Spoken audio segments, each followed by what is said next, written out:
Hello students, good morning to all of you.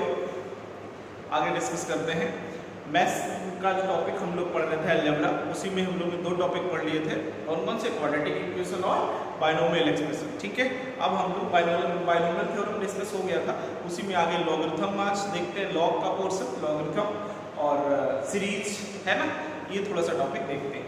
तो first हम लोग टॉपिक देखते हैं आज लॉगरिथम।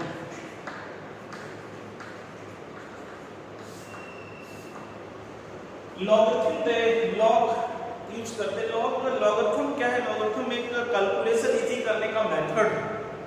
ठीक है, तो इसके सबसे पॉपुलर फॉर्मूले जो है ज्यादा यूज होते हैं। हम लोग पूरा लॉगरिथम नहीं डिस्कस करेंगे, ओनली जो फिजिक्स में यूज होना है उतना पोर्शन यूज करेंगे। ठीक है, तो फर्स्ट फॉर्मूला ध्यान रखेंगे। Suppose log m into n है, तो हम इसको क्या लिख सकते हैं? Log m plus log n, ऐसा। ठीक है, और second log m by n है, तो हम इसको लिखेंगे लॉग m माइनस लॉग। ठीक है, और थर्ड फॉर्मूला जो है उनका लॉग m की पावर अगर जो n है तो इसको क्या लिख सकते हैं? n पहले आ जाएगा पावर वाला, m log n। तो ये थ्री फॉर्मूले ज्यादा यूज होते हैं। एक लॉग टेबल होता है, इसका भी यूज हम लोग देखते हैं, बुक में देखेंगे, फिजिक्स और केमिस्ट्री बुक में लास्ट में लॉग टेबल लगा होता है, log table, anti log table, है ना। तो लॉग टेबल भी देखना जरूरी इंपॉर्टेंट है। Log table log base ten पे दी हुई है, बेस का क्या मीनिंग है अभी हम लोग डिस्कस करते हैं। पहले थ्री फॉर्मूले आप ध्यान रखना। log m into n है तो क्या करेंगे? log m plus log n, log m by n है तो log m minus log n, और log m की पावर n है तो n log m।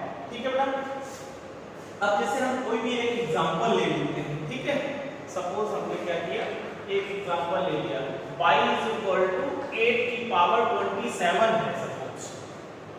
अब 8 का 27 टाइम्स मल्टीप्लाई करोगे, 8 का 27 टाइम मल्टीप्लाई करोगे, काफी टाइम लगेगा ना। तो इसका कैलकुलेशन इजी करने के लिए हम लोग लॉग ले लेते हैं दोनों तरफ। अब अगर हम टेकिंग लॉग बोथ साइड ले लें तो log y is equal to क्या बन जाएगा? log 8 की पावर 27, है ना। जनरली लॉग बेस 10 पे ही लेते हैं, है ना, क्योंकि हम लोग को जो टेबल पता है वो लॉग बेस 10 पे है। बेस चेंज भी कर सकते हैं, उसका भी मेथड हम बताएंगे अभी आपको, है ना। सिंपली अभी हमने क्या ले लिया? लॉग ले लिया। समझ रहे हो? कैलकुलेशन इजी करने के लिए जो मेथड हम लोग यूज करते हैं वही है लॉगरिथम, है ना। तो log y is equal to, बताओ इसमें कौन सा फॉर्मूला लग जाएगा? थर्ड वाला लग जाएगा, log m की पावर n वाला नहीं है।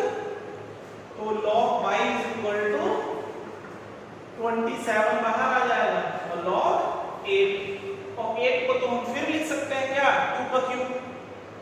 तो हम फिर इसको लिख लेंगे log y is equal to 27 और log 2 की पावर 3 लिख सकते हैं, है ना। तो log y is equal to 27 into 3 और log 2, ये log बेस 10 पे है समझो। और log, ये जो log बेस 10 पे 2 बचा सिंपल, इस log 2 की जो वैल्यू है इसको हम लोग कहां से देखेंगे? log टेबल से, है ना। लॉग टेबल देखना सिखाएंगे अभी, तो सिर्फ फॉर्मूले हम लोग को समझना है। ठीक है, तो लॉग से इसकी वैल्यू हम लोग देखते हैं, तो ये जो वैल्यू है log y is equal to 27 into 3 कर लेंगे तो वो आपके पास है ना 181 आ जाएगा, है ना 81। और इस log बेस 10 पे 2 की वैल्यू 0.3010, ये लॉग टेबल से देखिए। ये कहां से आया? 0.3010 लॉग टेबल्स, है ना। तो मल्टीप्लाई करेंगे तो ये log y की वैल्यू आ जाएगी, ये log y आता है। अब इसका हम लोग बेटा पता क्या ले लेते हैं? Anti log taking anti log ले लेंगे तो y की वैल्यू आ जाएगी, आंसर होता है। एंटी लॉग की भी टेबल होती है, उसको भी हम लोग देखते हैं। ठीक है, लॉग लेंगे, पहले तो हमने टेकिंग लॉग लिया था, अब जैसे लॉग y की वैल्यू है, अब इसका हम एंटी लॉग लेंगे तो y की वैल्यू आ जाएगी। y इज इक्वल टू, हम लोग यहाँ पे जब antilog y equal to क्या लिख सकते हैं एंटी लॉग और 81 into 0.3010। अब ये जो टर्म है इसकी एंटी लॉग से टेबल से वैल्यू देखेंगे, इसकी जो वैल्यू चेक करेंगे, इस पूरे की वैल्यू कहां से चेक करेंगे, एंटी लॉग टेबल से चेक कर लेंगे, तो आपके पास y की वैल्यू सॉल्व हो जाएगी। ठीक है, लॉगरिथम का मींस क्या है, लॉगरिथम से हम लोग कैलकुलेशन इजी करने के लिए यूज करते हैं। ठीक है बेटा, ध्यान रखना ये 3 बेसिक पॉपुलर फॉर्मूले हैं, ये यूज होते हैं फिजिक्स में, ये ध्यान रखेंगे। और जैसे हमने एक एग्जांपल लिया कैसे कैलकुलेशन इजी करते हैं, जैसे y = 8 की पावर 27 है, तो 8 का 27 टाइम्स मल्टीप्लाई करना है सपोज आपको कैलकुलेशन के लिए, तो ज्यादा टाइम लगेगा, लेकिन लॉग ले लेंगे तो इजीली सॉल्व हो जाएगा। ठीक है, तो ध्यान रखेंगे ऐसे सॉल्व करें।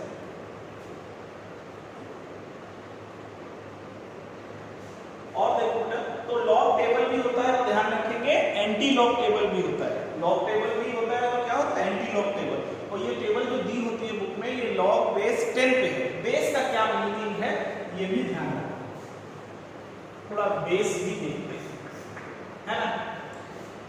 जैसे आपके पास लॉग 20 है, इसको हम लोग वैसे लिखेंगे लॉग बेस 10 पे 20। अच्छा, ये जो बेस 10 लिखा है इसका मीनिंग ये होता है कि आप 10 की पावर क्या की जाए 20 आ जाए, ऐसा है लॉग लेने का मतलब समझ लो, इसकी पावर क्या किया जाए कि वैल्यू 20 आ जाए। तो वैसे तो हम लोग बेटा इसको ऐसे भी लिख सकते हैं क्या,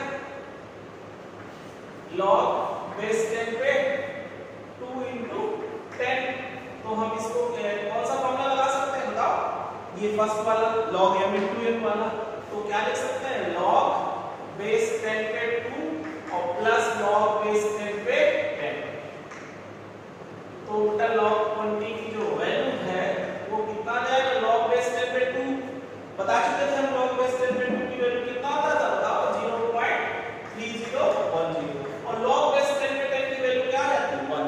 कैसे आया 1, हमने बताया ना बेस का मीनिंग ये होता है कि ये जो है इसका कितना पावर किया जाए कि ये टर्म आ जाए। अब बताओ सोचो 10 का कितना पावर करेंगे कितना आ जाएगा, तो 1 करेंगे तो 1 वैल्यू, तो ये आपके पास log 20 की जो वैल्यू है log बेस 10 पे 20 ये 1.3010 ऐसा है। ठीक है, लॉग का जो मीनिंग है वो थोड़ा सा समझ रहे हैं हम लोग।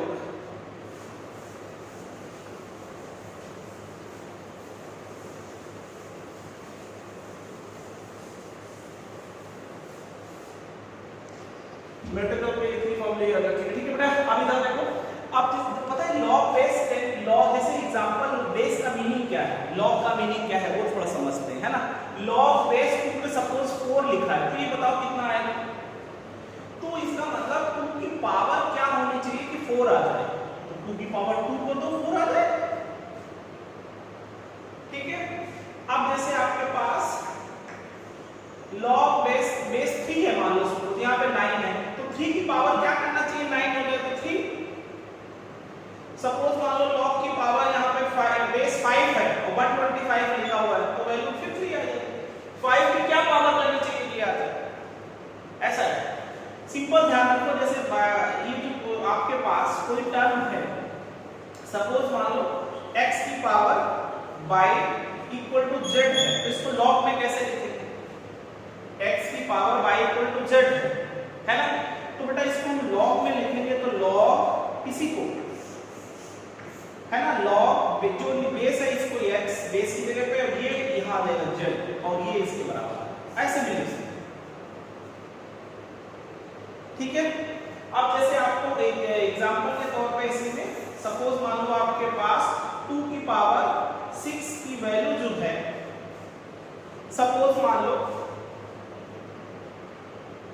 2 की power x is equal to आपके पास मान लो सपोज 256 है ना, फाइंड x कह रहा है, फाइंड x, तो आप log ले लो इजीली सॉल्व। इसको log में कैसे लिखेंगे बेटा, log, अब ये क्या हो जाएगा बताओ, base 2 256 is equal to x आ जाएगा। तो सोचो 2 की पावर कितना होना चाहिए जो x, तो 2 की पावर कितना चाहिए देखो, 2 टू जा कितना होता है 4 टू जा 8 टू जा कितना 16 है ना, 4 टाइम में 16 हो जाएगा, 5 टाइम में 64 है ना, 32 जाएगा 5 टाइम में, 6 टाइम में कितना हो जाएगा 64, 8 टाइम में कितना हो जाएगा 128 और 9 टाइम में 256 आ जाएगा, है ना, ऐसा है। तो 2 की पावर कितना रखना पड़ेगा, तो x की वैल्यू जो है 9 आ जाएगा, है ना, 4 में 16 हो जाएगा, 5 में 32, 6 में 64, 7 में 128 और 8 में बन जाएगा 8, 2 की पावर 8 करेंगे तो 256 आ जाएगा। ध्यान रखना है कि कैसे कैलकुलेशन इजी करने में मीनिंग क्या है लॉग का मीनिंग और बेस दोनों का मीनिंग समझ आना चाहिए। जो ध्यान आपको बेस में होता है वो कहा जाता है कि इसकी क्या पावर करेंगे ये वैल्यू आ जाए, वही उसकी वैल्यू हो जाती है। अब जैसे आपके पास और एग्जांपल लो, log बेस 10 पे 10 तो वैल्यू क्या आएगी 1, क्योंकि 10 की पावर क्या किया जाएगा 10 आएगा 1, और यही अगर जो log बेस 10 पे 100 है तो कितना आएगा, log बेस 10 पे 100 है तो 2 आएगा, log बेस 10 पे अगर जो 1000 है तो कितना आएगा 3 आएगा, ऐसा है। ध्यान रखो log में लिखा है कि बेस लिखा उसकी क्या पावर कितना किया जाएगा ये टर्म आ जाए, ये log का मीनिंग, बेस का भी मीनिंग समझ जाओ, है ना। तो बेस में लिखा है उसका पावर क्या किया जाए कि जो टर्म है मल्टीप्लाई में वो आ जाए, ठीक है। तो ऐसे लॉग में ये यूज होंगे, ध्यान रखना।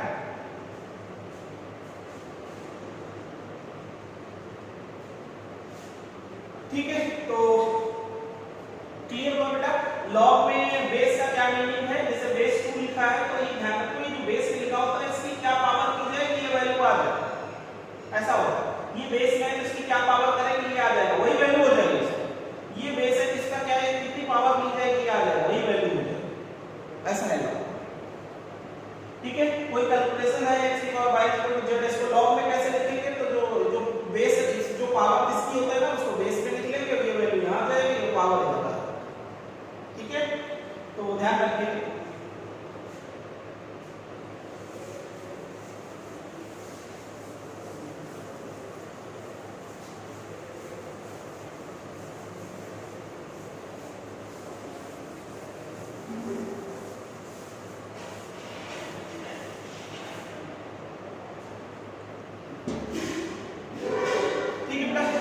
ज्यादा लॉग में नहीं जाना, लॉग के बेसिक वो 3 फॉर्मूले जो बताए ना उन्हीं का यूज है ज्यादातर। और कोई भी जैसे कि कुछ वैल्यूज आप याद रखो, log बेस 10 पे मान लो 2 है तो इसका मतलब क्या है 10 की पावर क्या ली जाए 2 आ जाए, तो 10 की पावर कितना लेना पड़ता है 0.3010, याद रखो कुछ log 2 log 3 log 5 ये याद रखो, बाकी सब सॉल्व होगा, ठीक है। तो log बेस 10 पे मान लो सपोज 3 तो इसकी वैल्यू 10 की पावर क्या ली जाएगी 3 आए तो 0.477। वैसे log बेस 10 पे 5 लिखा हुआ है तो इसका मतलब 10 की पावर क्या लिया जाएगा वैल्यू 5 आ जाए तो 0.6989 करके कुछ वैल्यू आ जाए, ठीक है। तो ये वैल्यू याद रखो, log 2 log 3 log 5 इस पे बेस 10। वैसे नेचुरल लॉग क्या होता है, आप जैसे कि तुमको ये दो वैल्यूज पता है और सपोज आपसे कह रहा है find the value of find log √18 base 10 पे √18 की वैल्यू फाइंड करना, तो फाइंड करो बेटा। हम इसको क्या लिख सकते हैं log 10 और 18 की पावर क्या लिख सकते हैं 1/2, अंडर रूट का मतलब 1/2 तो 1/2 बाहर आ जाएगा, है ना, और log बेस 10 पे क्या बचेगा 18 और हम इस 18 को क्या लिख सकते हैं बताओ 9 into 2 कर दो तो हाफ और log बेस 10 पे 9 और प्लस log बेस 10 पे इसको बेटा हम क्या लिख सकते हैं 3 का स्क्वायर लिख सकते हैं।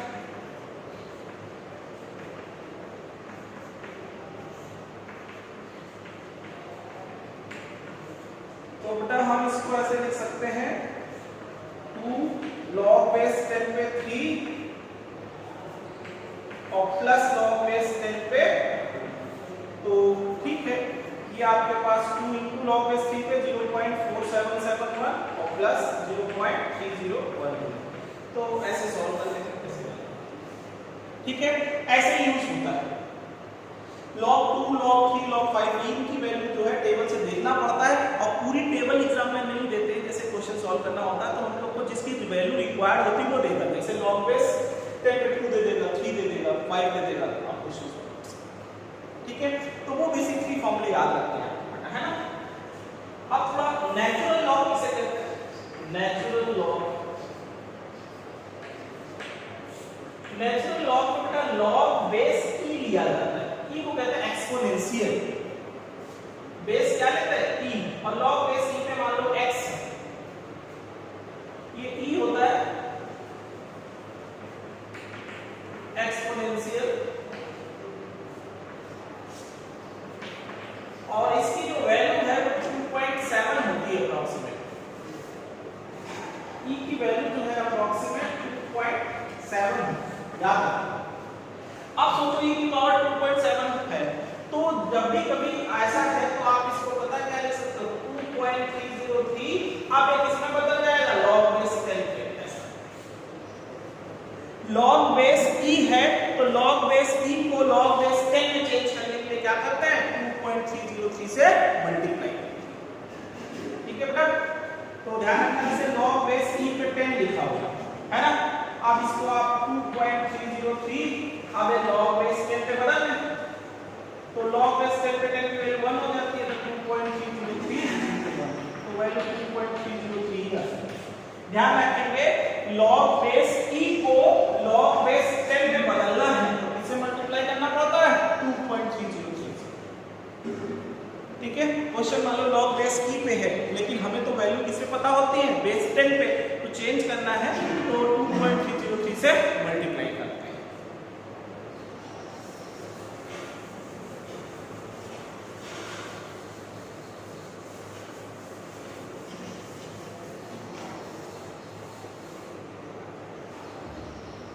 ठीक है, तो ये छोटा सा पॉइंट ध्यान रखें कि log बेस e पे लिखा हुआ है तो उसको नेचुरल लॉग कहते हैं, और log बेस e है इसको कहीं कहीं पे ln फॉर्म में ln ऐसे भी लिखा हुआ है, ln है ना, ln पढ़ते हैं। ये भी इसका मतलब कि क्या है? log बेस e, ठीक है, log बेस e। तो लॉगरिथम में ऐसे क्वेश्चन, एक छोटा सा पॉइंट लॉगरिथम में और ध्यान रखना बेस चेंज करने के लिए, जैसे log बेस a पे b है ना, तो इसको बेटा हम अगर जो बेस चेंज करना चाहें तो इसको हम लोग पता क्या लिख सकते हैं? log बेस, मान लो तो बेस चेंज किया c लाया तो log बेस c पे b by log base c पे a, जो ऊपर है वो बेस का वो बेस चेंज कर, है ना, ऐसा। ये फॉर्मूला भी ध्यान रखना। जैसे एग्जांपल में आपके पास log बेस 3 पे 40 लिखा हुआ है तो आप नहीं सॉल्व कर पाओगे, तो log, हमें टेबल बेस 10 पे पता है तो इसको बेटा क्या लिख सकते हो? बताओ, log बेस 10 पे 40 और बाय log बेस 10 पे 3, ऐसे लिख सकते है ना। अब आप इसको सॉल्व कर सकते हो, बेस 10 पे चेंज कर लिया, अब सॉल्व कर सकते हो। और log बेस 10 पे इसको हम 4 × 10 लिख सकते हैं, है ना। 4 को हम लोग चाहे तो 2 का स्क्वायर कर सकते हैं, तो और बाय log बेस 10 पे 3, तो ये आपके पास log बेस 10 पे 2 का स्क्वायर और प्लस log बेस 10 पे 10 बाय log बेस 10 पे 3। तो ठीक है बेटा, आपके पास ये कितना आ जाएगा? 2 और log बेस 10 पे 2, है ना।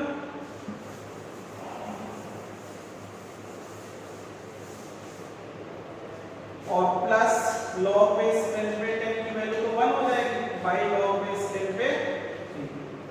तो ये बेटा आपके पास 2 × 0.3010 और प्लस 1 बाय 0.47771, है ना। तो ये जो वैल्यू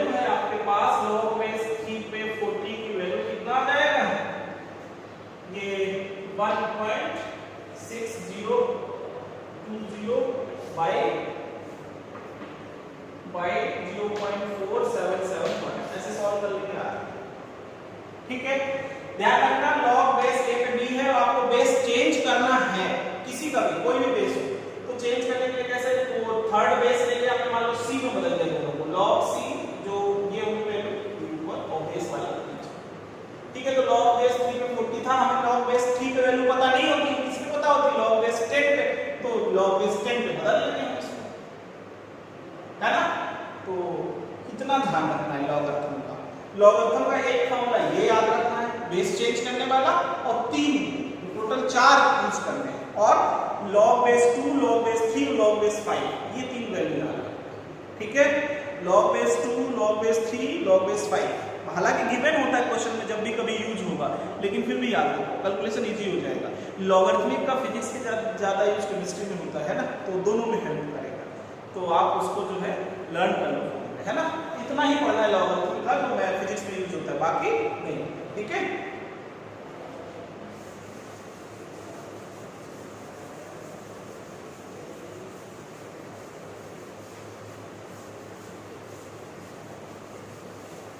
और आप एक थ्योरम जानते हो, उसका भी यूज होता है कभी कभी, कंपोनेंटो एंड डिवाइडेंटो।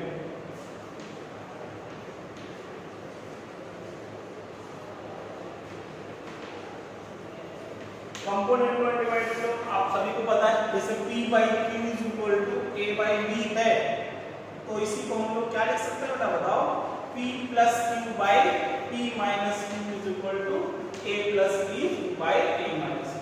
अगर तो ये करेक्ट है तो ये भी करेक्ट है ना। कोई भी एग्जांपल ले लो, आसान है कंपोनेंट डिवाइडेंट, आपको पता है।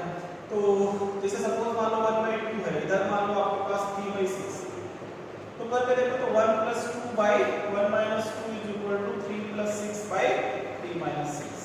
ठीक है बेटा, तो ये हो गया 3 by -1 और इधर 9 by -3, तो कुल मिलाकर के 3 = 3 आ जाएगा।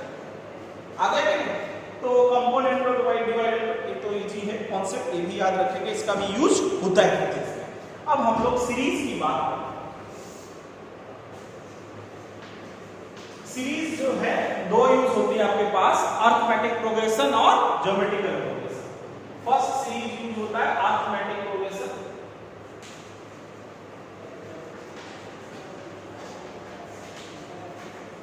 अरिथमेटिक प्रोग्रेशन को शॉर्ट फॉर्म में क्या बोलते हैं, एपी, और सेकंड जो है ज्योमेट्रिकल प्रोग्रेशन,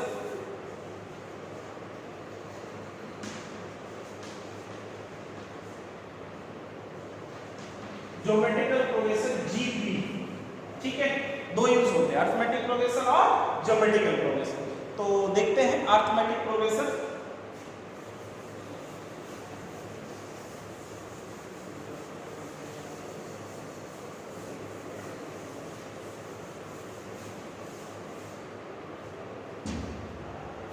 एपी जो है अरिथमेटिक प्रोग्रेशन, सपोज कोई सीरीज है, मान लो ऐसा सीरीज दिया होगा, जैसे मान लो सपोज आपके पास 2 है, 5 है, 8 है, 11 है, ऐसे जा रहा है। मतलब इनमें डिफरेंस कितने का बेटा, 3 का है, कि फर्स्ट टर्म में 3 ऐड करोगे सेकंड टर्म आ जाएगा, सेकंड टर्म में 3 ऐड कर रहे तो थर्ड टर्म आ जाएगा, थर्ड में 3 ऐड कर रहे तो नेक्स्ट आ जाएगा, नेक्स्ट कितना आएगा 14, ऐसे बढ़ता है ना। तो जो इसमें देखा जाए तो डिफरेंस कितने का है, डी, वो 3 का डिफरेंस। डिफरेंस जो रेशियो है वो कितना है आपके पास, 3 का है। और फर्स्ट टर्म को ए कहते हैं, ए क्या है, फर्स्ट टर्म,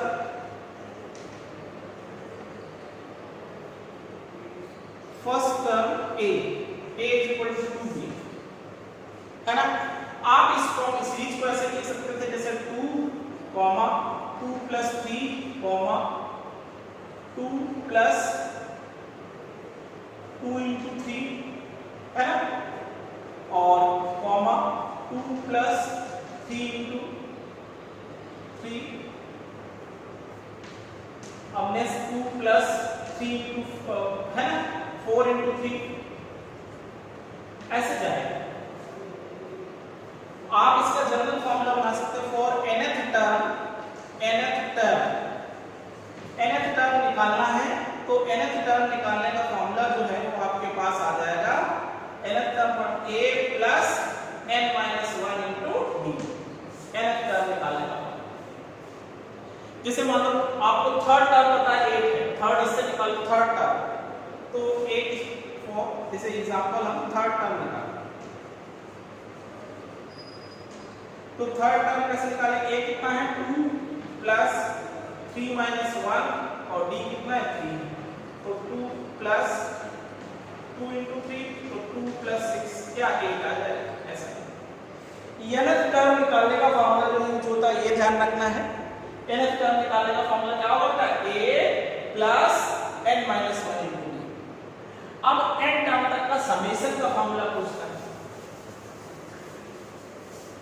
कि हम जैसे फर्स्ट 4 टर्म को ऐड करते हैं तो टोटल कितना आएगा? Sum of n term, sum of n terms, तो सम ऑफ n टर्म निकालने का फॉर्मूला होता है ये, तो SNF इक्वल टू फॉर्मूला ध्यान रखेंगे, nth टर्म और सम ऑफ nth टर्म कितना आ जाता है? इससे जो फॉर्मूला हो जाता है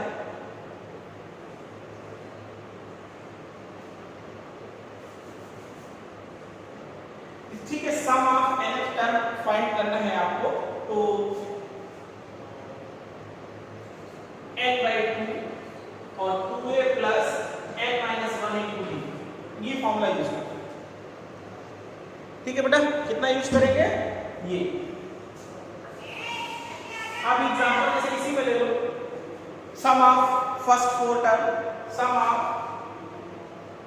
है ना, कोई एक एग्जांपल ले लेते हैं। सपोज मान लो आपके पास नेक्स्ट सीरीज की बात करो, तो जैसे मान लो 1 3 5 है ना, 7 9 11 ऐसा कोई सीरीज है, इसमें कितने का फर्स्ट टर्म a कितना होगा बताओ ना, इस सीरीज में a कितना होगा 1 और d कितना है 2 है ना।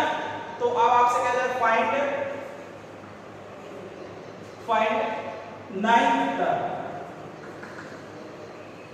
फाइंड नाइन्थ टर्म, तो क्या कैसे निकालेंगे नाइन्थ टर्म बताओ? तो नाइन्थ टर्म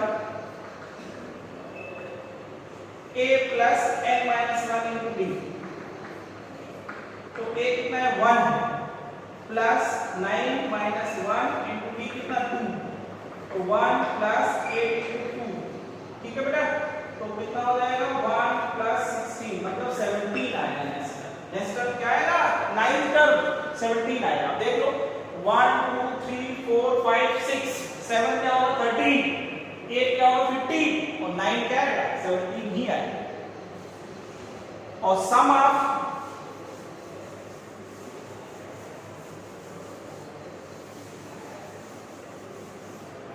अगर जो हम 9 टर्म का सम चाहिए होता, find sum of 9 term, sum of first 9 terms, तो S9 इज इक्वल टू कितना हो जाएगा? क्या फॉर्मूला था? n by 2 मतलब 9 by 2 और 2 into 1 और प्लस 9 minus 1 into 2, तो 9 by 2 और 2 प्लस 16, तो 9 by 2 into 18 है ना, तो 9 कितना आ जाएगा 81 आ जाएगा। ऐसे सॉल्व दो ही फॉर्मूला अर्थ में इसके एपी के यूज होते हैं, एक तो nth टर्म फाइंड करना पड़ता है या फिर सम ऑफ nth टर्म यूज करना पड़ता है। ठीक है, तो ये दोनों फॉर्मूले याद रखेंगे किसके? एपी के।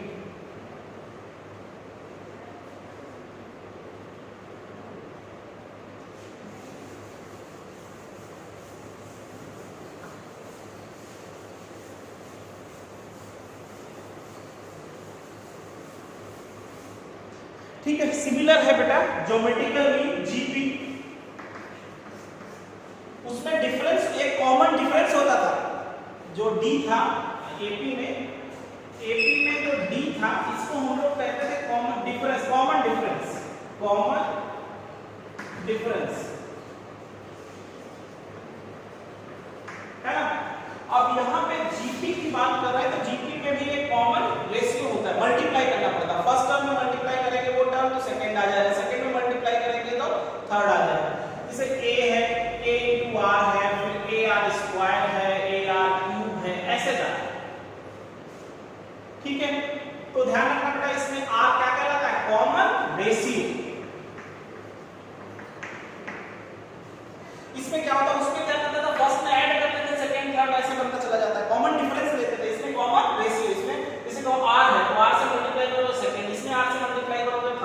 थर्ड में आर से मल्टीप्लाई करोगे फोर्थ, ऐसा। तो nth टर्म निकालने का इसमें क्या फॉर्मूला होगा, nth टर्म निकालना है तो इसमें फॉर्मूला आता है क्या, a r की पावर n माइनस 1। ठीक है, जैसे मान लो सेकंड टर्म चाहिए तो 2 रखो, 2 माइनस 1 तो a into r आ जाएगा। एक तो nth टर्म निकालने का फॉर्मूला, और सम ऑफ nth टर्म चाहिए, sum of nth term n term, sum of n terms, sum of first n terms. तो sum Sn is equal to, इसमें Sn इज इक्वल टू क्या आएगा formula, a और 1 minus r की power n by 1 minus r, ऐसा। ठीक है, ये दो फॉर्मूले याद रखने हैं। तो इसका एक एग्जांपल ले लेते हैं।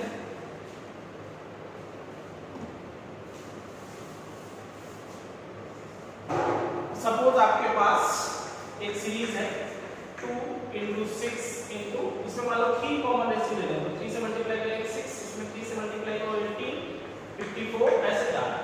तो कॉमन रेशियो जो है वो 3, कॉमन रेशियो कितना है 3, 3 से मल्टीप्लाई करो a आ जाएगा, इसमें 3 से मल्टीप्लाई करो a, इसमें 3 से मल्टीप्लाई करो a, और फर्स्ट टर्म कितना है 2, फर्स्ट टर्म। ठीक है, तो फाइंड, आपसे कहता है मान लो फाइंड 7th टर्म, तो फाइंड 7th टर्म, तो आप निकाल सकते हो 7th टर्म